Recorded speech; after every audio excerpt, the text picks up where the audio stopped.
Bonjour, je suis Béatrice Maire, j'ai créé Graines de Choc en janvier 2019. Après 20 ans dans le domaine de l'équitation, je me suis lancée dans l'aventure Graines de Choc avec pour ambition de développer et structurer une filière févrole et de démocratiser son utilisation en alimentation humaine. Je suis incubée chez Heure Alimentaire depuis août 2023.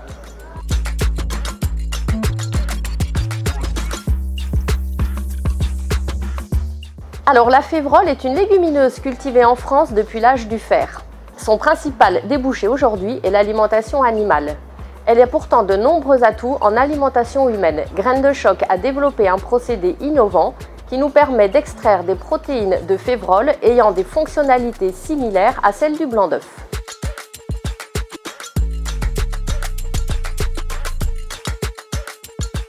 Aujourd'hui, le projet est au stade de prototype.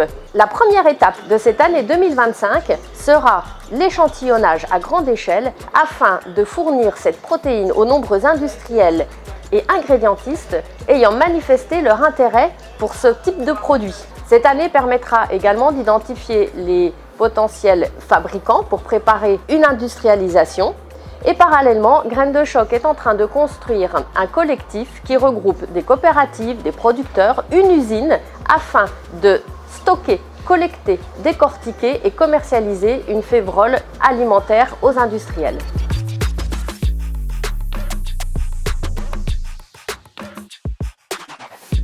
Alors je recherche un CEO, un véritable cofondateur capable d'incarner le produit, de mobiliser les parties prenantes et de mener une véritable politique R&D afin d'exploiter tout le potentiel de cette graine.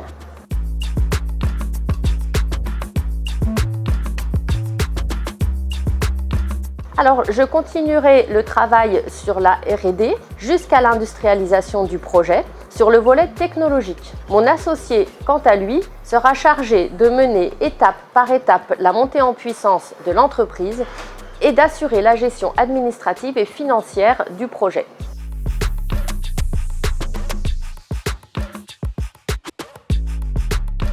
Une pâtisserie dans laquelle on servirait une tarte au citron revisitée.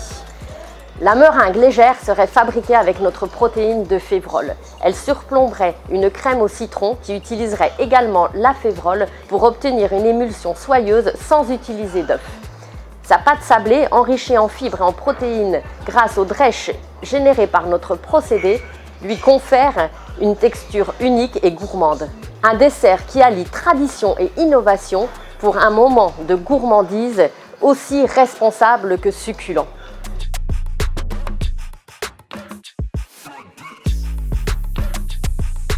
Alors moi, le son qui m'inspire, c'est le chant du coq à l'aube. C'est la nature qui s'éveille, qui se met en mouvement et qui présage une belle journée.